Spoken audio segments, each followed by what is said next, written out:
Hey guys, it's Goosebumps Completionist, and today I'm bringing you another Goosebumps Most Wanted book review. And today we're going to be looking at book number 6, Creature Teacher, The Final Exam. Now, off the bat, I want to say that Creature Teacher, the book number 3 from Series 2000, is probably one of my all-time favorite Goosebumps books. And I knew at some point I was going to get to this book, and I was really excited to get to this. And after reading this, I can say I came out pretty satisfied for what this book is. And I have a lot of things I want to unpack near the end of the video. But yeah, I had a fun time with this book. This is one of the handful of Goosebumps books that, uh, you know, came out years later after the original.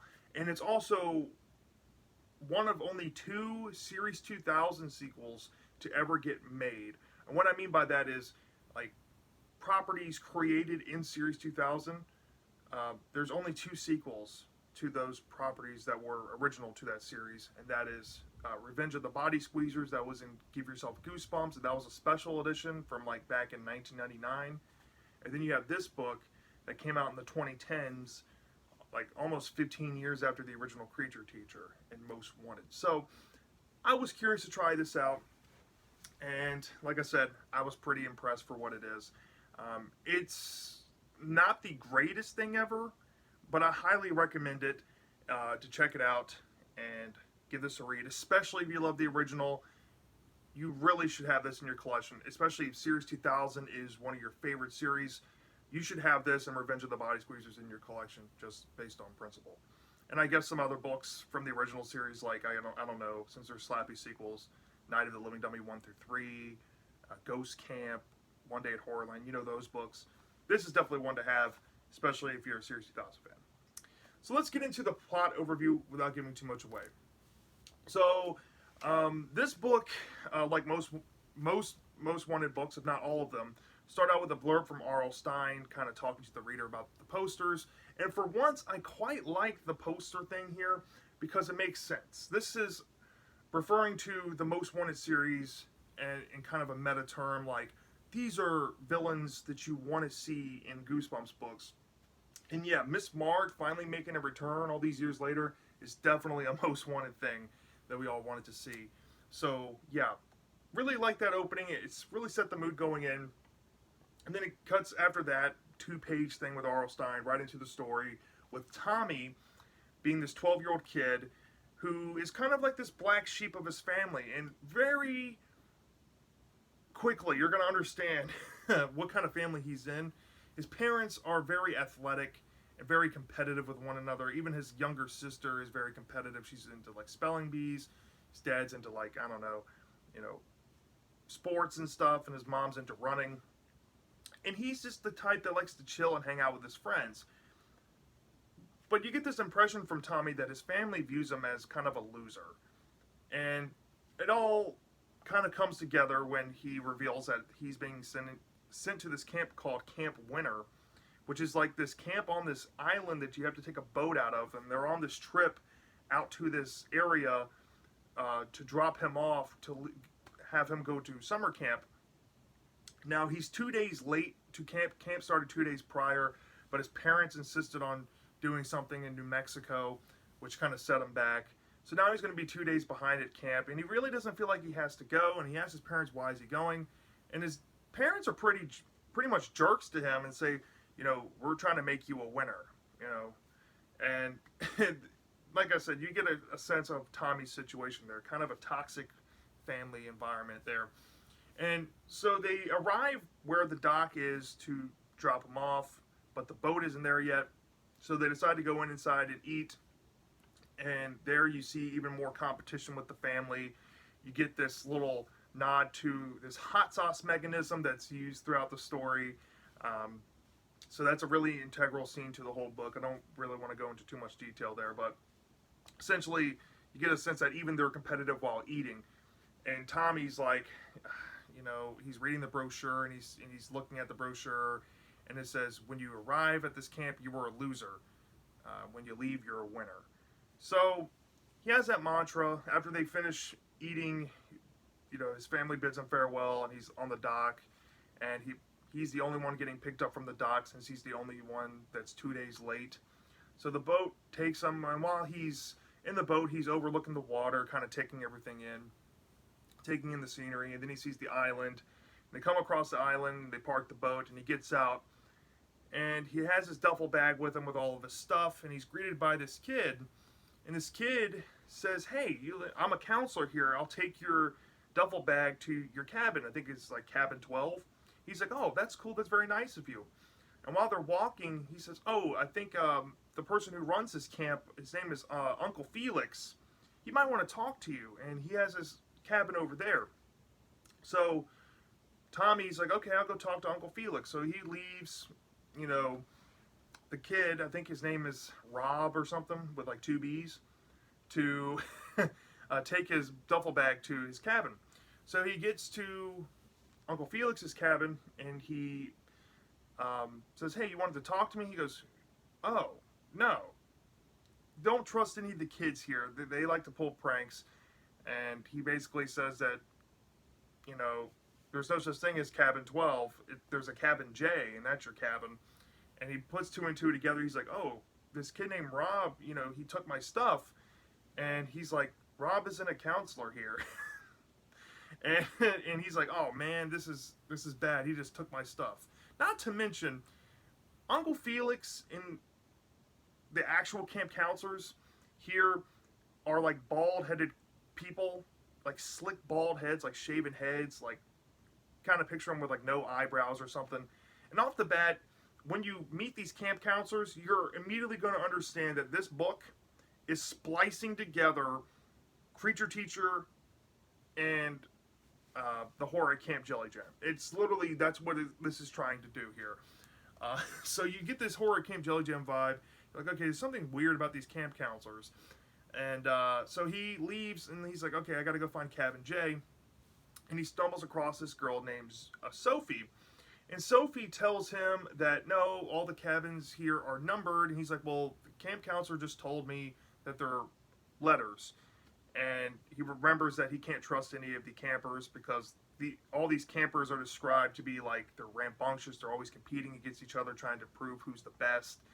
It's very, if you're a fan of like, you know, Greek history, this is how the Greeks probably would have acted in like the ancient times. So this is like kind of primitive behavior going on here.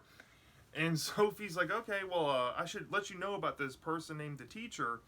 And her name is Mrs. Marg." And she kind of drops this bombshell about Mrs. Marg is allowed to eat one kid at the end of each, you know, camp year. And Uncle Felix allows this because one day she ended up at the camp, and he was just too afraid to kick her out, so he compromised with her and said, "You can just eat one camper." And apparently she agreed to that for some reason. And so now he's like, "No, this is all nonsense. Who's this teacher?" And she's like, "Oh, she has a office over here." So he decides to go to her office, and he's like, "I'm going to prove that this teacher isn't real." He goes inside of her office and looks at her face, and he's like, "Oh, this is a really cool rubber mask." Like, he describes her, like how gross Miss Marg looks on the cover is essentially how the book describes her. And he tries to poke at her cheeks and like rip off her mask, and he's like, "Oh no, this is real skin." And this really upsets Mrs. Marg, and she's like, "Oh, you must be that new kid Tommy." And she's like, "Well, you did not get yourself on a good start. You're already 2 days late, and you upset me. So now you must make it up to me by picking my nose with the spoon." Really gross stuff. And this book is really calling back to the gross out and the over-the-top stuff that was in Series 2000. And I kind of like it. I kind of like what this book brings. It's very reminiscent to that series when it does this scene here.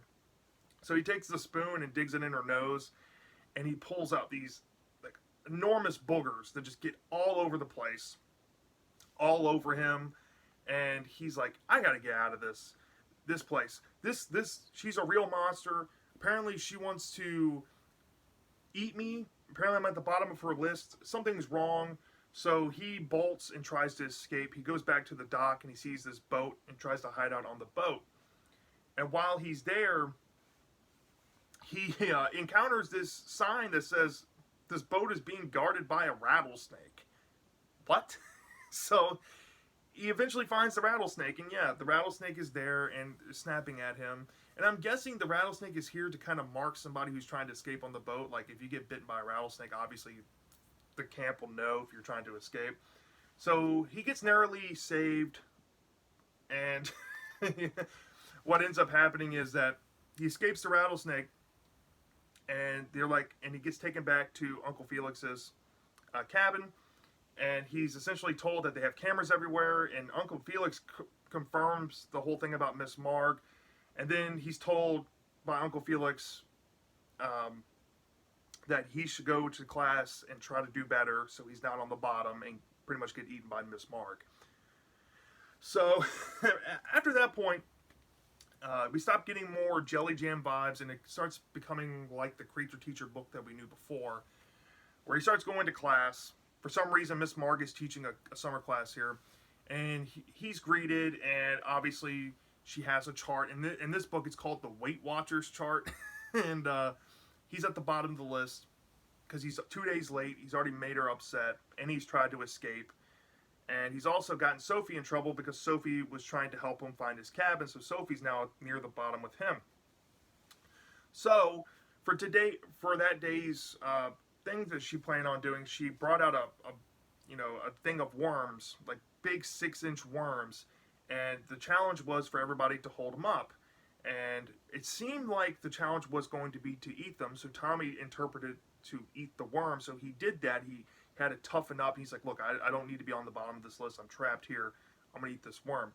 And after he does it, everybody's looking at him disgusted, and apparently he did the challenge wrong. The challenge was supposed to stand up to Miss Marg and not eat the worm. So he failed the task, and he's still on the bottom of the list. Frustrated, he goes back to his cabin, and he meets his bunkmate I haven't mentioned yet, Ricardo. Early on, Ricardo accidentally pranked him with like a water prank and apologized before the whole Miss Marg thing came to light. And now he's talking to Ricardo, and Ricardo's like, you know what, make it up to Miss Marg if you go get her a bouquet of wildflowers, if you pick them out of the field. I think that would really cheer her up. And Tommy sincerely believes that because him and Ricardo are starting to bond a little bit. And the next morning he gets up, he eats some breakfast at the commissary, then he goes out to the field and picks some wildflowers and make a little bouquet for Miss Marg. And he takes it to Miss Marg's office. Luckily she's there, and he offers it to her. But then she has a sneezing attack, face starts swelling, she starts having allergic reaction symptoms. And he's like, let me guess, you're allergic to wildflowers. And sure enough, she is, and she starts sneezing everywhere. He gets snot all over him. And he's really upset that Ricardo lied to him like that. But before he can really react, he is pretty much taken by these camp counselors, these bald camp counselors, and dragged into this thing called the mud tag thing. And he's not really prepared for this, and he's going up against kids twice his size and stuff. In the book, is kind of described as short and pudgy. Everybody else is more athletic than him. So he pretty much gets manhandled in the mud competition and loses, while Miss Marg overlooks, and he's still on the bottom of the list. When he gets back to his cabin after that, he lays into Ricardo about the wildflower thing, and he's like, I can't believe you did that. And Ricardo's like, I'm sorry. And he's like, whatever. So what happens is, he wants to escape again. And so he comes up with this plan to there was a class that he was supposed to go to, but he decides to skip and go out to the woods to maybe try to look for a way out. And while out in the woods, he finds his duffel bag from earlier with all the stuff in it. And he brings it back. Ricardo's like, where were you? Why were you in class? Miss Marg is really upset. He's like, he didn't really give any information because he doesn't trust Ricardo at this point. But he pulls out this bottle that his parents left him that is actually hot sauce, but he lies to Ricardo and gives it to him, and Ricardo takes it and gets his mouth burned and says, hey, that's for payback for the wildflower thing that you made me do. So, will you help me now? And Ricardo gives him some insight about the upcoming competition that deals with bats. And he gives him a hint saying that you should wear bug spray. It helps the bat the bats stay repelled. And he's like, why would you wear bug spray for bats? And he thinks Ricardo is lying. So the competition comes. He doesn't put on bug spray, and they're all sent out into this area, like boys in one group, girls in another. And these bats start coming out and swarming Tommy. And Tommy gets, talons dug into him. He's getting all these bats, and he's realizing, like, holy crap, these bats are just coming after me. And they have to pretty much find a way to get the bats off of him. And Tommy's pretty much traumatized from this, and it's revealed that he's lost again because he didn't wear the bug repellent. So it turns out Ricardo was actually trying to help again. So back at the bunk again, Tommy kind of reveals to Ricardo, he's like, I didn't figure that you were, telling me the truth. And they kind of, bond over why Ricardo is there. And that's where, they kind of put two and two together and say, well, you know what, this next competition is this underground river swimming competition. And Tommy feels like he's prepared. He's swam before. He swims back at home. That's one thing he's good at. And Ricardo gives him this little pocket light. And he's like, here, use this. It'll give you an advantage inside of the cave so you can see. So Tommy's like, all right. So he goes down to where he has to compete in the underground river. And the river kind of jets off in two sections, and you have to take the right course to begin with. As to be expected, while he's racing these other four boys, he's the only one that goes down the wrong way, and he gets lost. And he tries to pull out his light, and the light won't work. And when he finally realizes that he can open the pin light, there's no batteries in it. So he's like, Ricardo did me dirty again. He didn't put any batteries in this pin light. So he eventually finds his way to these other campers who are also becoming bald now. Just very weird. And he's in last place. So he loses the water competition, the swimming competition. He's pretty much still in dead last. And there's this other competition coming up, the final competition, which is this competition where he has to crawl, everyone has to crawl over this ladder over these two cliffs, and down below is this quicksand pit, and whoever falls first loses, right? So he gets advice from his friends Sophie and Ricardo about the 10th rung on the ladder. Right before he goes on the last competition, he's told that the 10th rung is booby-trapped. And he's pretty much like, okay, I have nothing to lose. I have to trust him now. And so he has to go first because Miss Mark throws a monkey wrench. She's like, the person from the bottom goes first. So everyone is counting on Tommy to fall so they don't even have to go, because the first person to fall ends the whole competition. So Tommy, he's starting out kind of nervous, but he gets across the ladder and hits the 8th rung. And the 8th rung is the actual one that's, booby-trapped. And, yeah, so he falls down through the ladder and into the pit, and he has to get dragged out. And since that's the final competition, he's essentially mincemeat. And he has this really, really, really somber conversation with Ricardo after it all. And like he's getting prepared, like getting mentally prepared, and he's like, I don't even know how to mentally prepare for something like this. So essentially, he's knowing that he's about to die, and eventually, that's a really powerful scene there. Not to mention all these scenes beforehand are pretty tense and scary in their own right too. But that's probably one of the more powerful scenes in this whole book. It really got to me a bit. But it comes to the point where the camp counselors take him in his gym shorts and his shirt, and they take him to the kitchen, and they put him on this silver platter where they're going to present it to Miss Mark so she can eat him alive. Miss Mark kind of makes some jokes about, I'm going to eat your arms off first, and don't worry, I'll eat your head last. But there's a twist.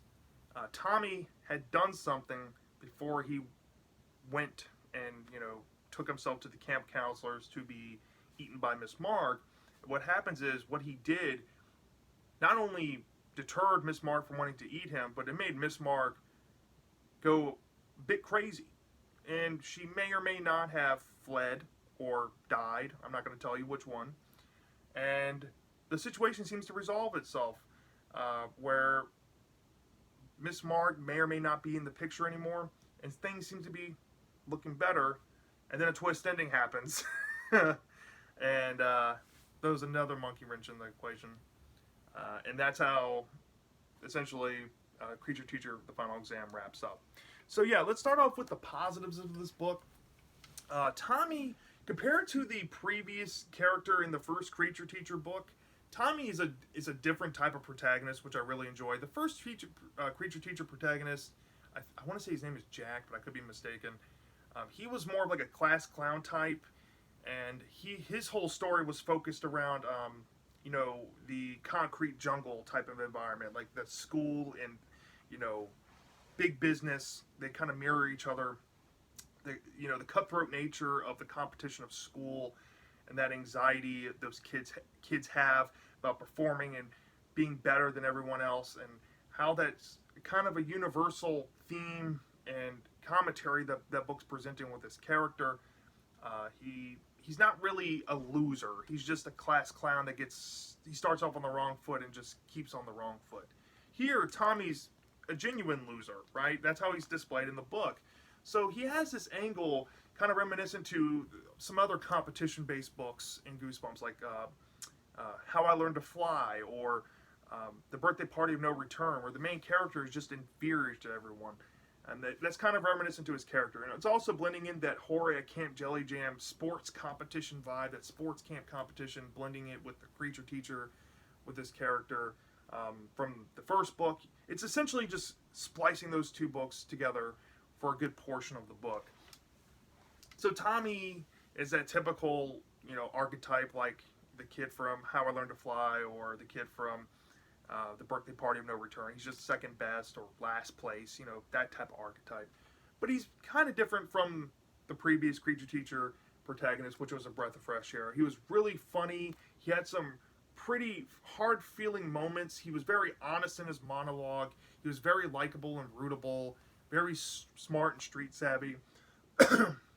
And he really amplified the story. So yeah, Tommy was really good. Having Miss Marg come back in the Most Wanted series is very fitting to me, because Miss Marg is a Most Wanted villain. It's a perfect time to bring her back. I love that she was brought into the camp setting. She's the type of villain, you could put her in like an orphanage, you can put her in like a soup kitchen, you can put her in like a bowling club or an after-school club or something, and she'll work every time. And this seems to work, even though it's very random to have her in a summer camp setting. But the stuff she does in this book is so frightening. Like, the bat stuff is scary. There's a lot of tense stuff, especially the bat scene. That really got to me. She has a lot of good moments, and it harkens back to the first book, and it brings her back in a fun light again, and I'm glad that she came back. The supporting cast were pretty interesting characters for a good majority of this, for like the first third of the book. Sophie and Ricardo, there's this bystander versus upstander kind of commentary that initially is there because of the blending of the Jelly Jam and the Creature Teacher plot. It seems like it's there. So that was really interesting with the side characters. Are they really trying to help? Are they just being selfish? Are they being bystanders or upstanders?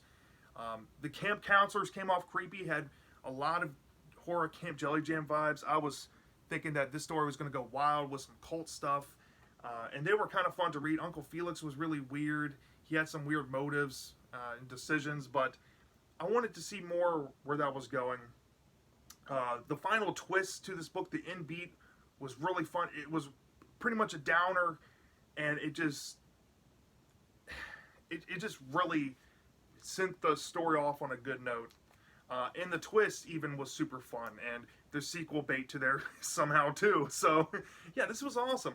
I don't really know whether to declare this a prequel or a sequel. It feels somewhere in the vein, but I kind of view it as like its own alternate universe story, or maybe just a completely separate Miss Marg adventure.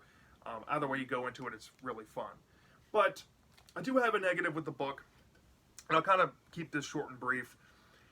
The whole element with the camp counselors just allowing Miss Marg to be there, I can let a lot slide with that. I'm not really going to, chirp in onto the ridiculousness that some of these booby traps, these camp counselors set up. I didn't mention this, but they booby-trapped a telephone with purple ink to catch people who are trying to call home. They put a rattlesnake in a boat as a potential snake bite occurrence to happen to catch people trying to leave on the boat. They do some random things and some really ridiculous things like setting up cameras throughout the camp just to kind of single out somebody to give information to Miss Mark, essentially as accomplices to find a clear loser, essentially. And while I think that's fun and I think that's really dark and very Series 2000-esque, and I love a lot about that, story after the first third just gave up. And I think that's on Stein's part. I think he had a really strong idea going into this book that he wanted to blend the horror at Camp Jelly Jam and Creature Teacher and splice them together. And I think he had a strong outline and a strong core vision that he wanted to go. But when it comes into filling the page space and the blanks, after the first third, it feels like there was just a towel thrown in. And he was like, you know what? I don't know how to tie these camp counselors in a way that makes sense to Miss Mark. So at the first third mark, he just said, okay, they're just afraid of Miss Mark, and then just literally repeated the moral and the commentary going on in the first Creature Teacher book, which kind of suffers this book in originality. Like I brought up earlier, there's this bystander versus upstander thing going on early on, and that was completely botched. Simply because of the decision with the camp counselors. I feel like that direction I saw that going, standing up to the camp counselor, standing up to Miss Mark was all dropped, and it just Miss Mark took over the show for the remainder of 2/3, and it just became a camp setting, more wild and ridiculous version of the first book. And it kind of took away the realism and the universality to that first book. Not to take anything away from the relatability to this main character in this book, Tommy, but it just came off more ridiculous as a result. I feel like the whole commentary was kind of botched, and kind of mixing in with that, the originality suffered because it started leaning way too much into the first book and just kind of repeating itself as a result. But still, for the most part, this book was incredibly fun. It's incredibly atmospheric. It's really creepy. A lot of good scenes to be had here. It's a great sequel, prequel, whatever you want to call it, to the original Creature Teacher in its own regard. I love this thing. So from a 0 to 5 stars, for those problems I mentioned, I only deducted 4.4 off because, you know, it does have originality issues, but it does have more going for it, with Tommy being a different feeling character, and the setting changes is enough there to chew on. And there's plenty of story to chew on here, a lot of fun and scary moments at the same time. While everything isn't as neat as I would like, I only deducted 0.4, and I gave this book a 4.6 out of 5. I definitely think this book is an A tier book. This was great. Definitely one of the best Most Wanted books I've read so far. And yeah, very high hitting one for me. So yeah, that's my thoughts on Creature Teacher: The Final Exam. Let me know down in the comment section if you have read this book. Do you love this or do you hate this? I'm dying to know, and I'll see you next time.